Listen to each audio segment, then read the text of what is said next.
Teng iman. Sabar ibu, nasih cenah ari sabar teh. Nu kumaha cenah ari sabar teh? Apakah kita sudah termasuk orang-orang yang sabar? Di sini Allah berfirman ibu di Quran surah Al-Baqarah ayat 153. A'udzu billahi minasyaitonir rajim. Bismillahirrahmanirrahim. Ya ayyuhalladzina amanu sta'inu bisabri wassalah innallaha ma'as sabirin. Wahai orang-orang yang beriman, mohonlah pertolongan kepada Allah dengan sabar dan sholat. Sesungguhnya Allah orang-orang yang sabar.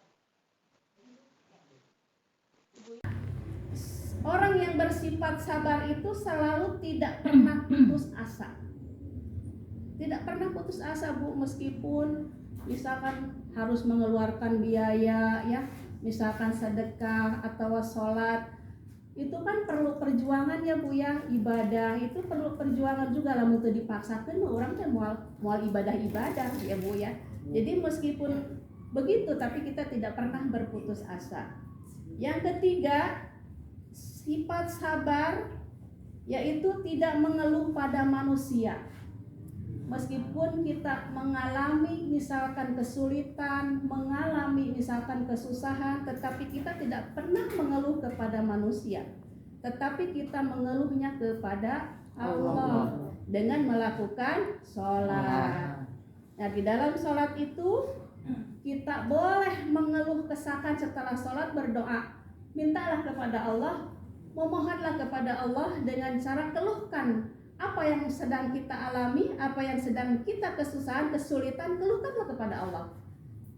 Misalkan kita selalu berdoa tetapi Allah belum mengabulkan, mungkin Allah belum mengizinkan kita untuk mengabulkan doa-doa kita dalam sholat-sholat kita.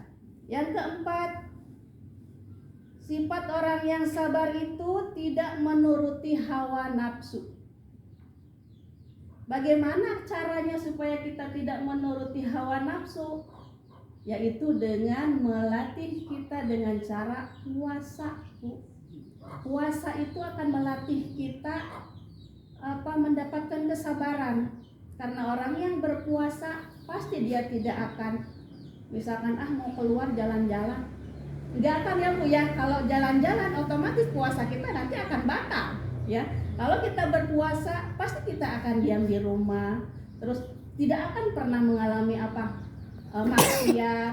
Terus kalau kita yang sedang berpuasa, kalau mau menggibah pun kita akan berpikir dulu ya Bu ya, kita tuh lagi puasa. Nah, itulah puasa. Puasa akan sedikit-sedikit melatih kita ke dalam kesabaran. Lanjut, naon wae cenah anu diperlukan teh untuk sabar teh. Di sini ada 5 yang diperlukan untuk bersabar.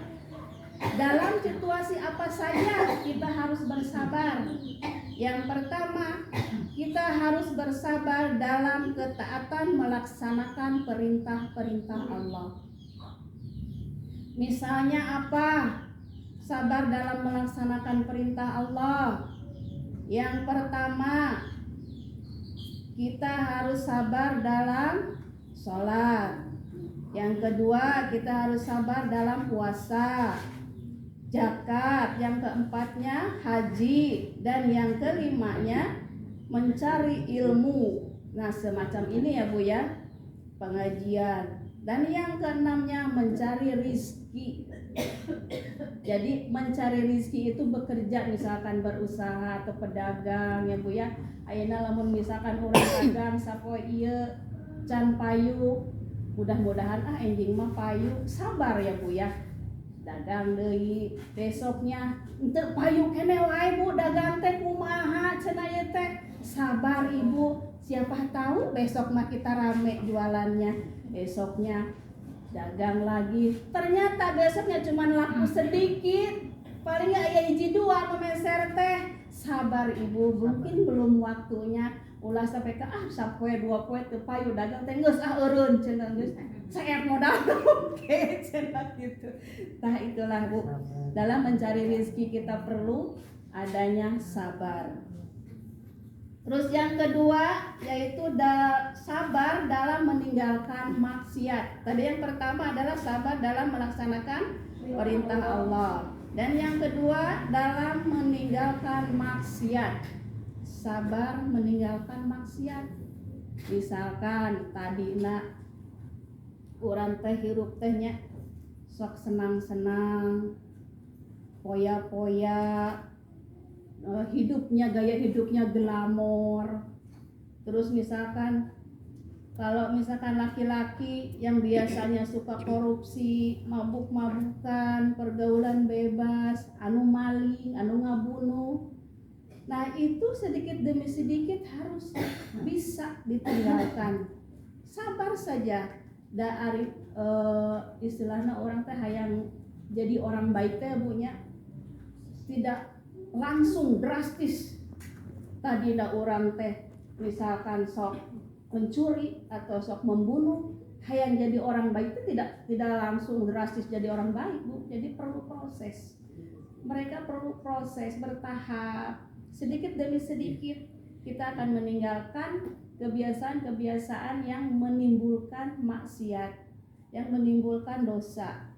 Meskipun itu sedikit, misalkan ya cuman dosa-dosa yang sedikit tadinya yang kita sering melakukan, misalkan dosa-dosa anu sok ngabohong ya, dosa misalnya ke suami tara terus terang,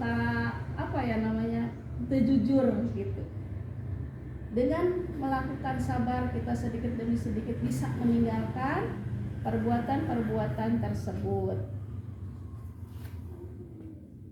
Yang kedua, sabar dalam meninggalkan maksiat. Yang ketiga, kita sabar dalam menghadapi ujian. Nah, ujian di sini pasti sangat besar. Sabar dalam menghadapi ujian, kita harus sadar bahwa hidup itu memang ujian. Kita hidup di dunia ini memang penuh dengan ujian. Bukan berarti kita ini diberi kesehatan terus kita diberi penyakit.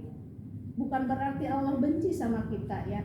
Bukan berarti kita selalu banyak dosa. Terus kita dikasih kesakitan, dikasih penyakit. Itu tidak seperti itu. Yang jelas Allah memberi kita ujian. Bila lulus dapat anugerah, jadi harus siap. Dalam Quran surah Al-Ankabut ayat 2 diterangkan yang artinya, apakah manusia itu mengira bahwa mereka dibiarkan saja mengatakan kami beriman, sedang mereka tidak diuji lagi? Di surat Al-Mulk ayat 1-2, Maha suci Allah yang di tangannya lah segala kerajaan, yang menjadikan mati dan hidup untuk menguji kamu, siapa di antara kamu dan siapa di antara kamu yang lebih baik amalannya. Itu adalah yang ketiga ya, sabar dalam menghadapi ujian. Terus yang keempat, sabar dalam menahan hawa nafsu. Sabar dalam menahan hawa nafsu.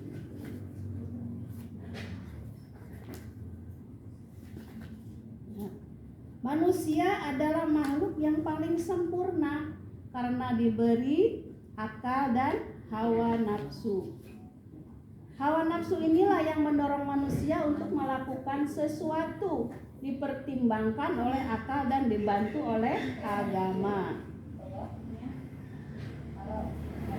Terus yang kelima, sabar dalam pergaulan. Sabar dalam pergaulan adalah satu, sabar untuk tidak mengikuti ajakan teman yang salah.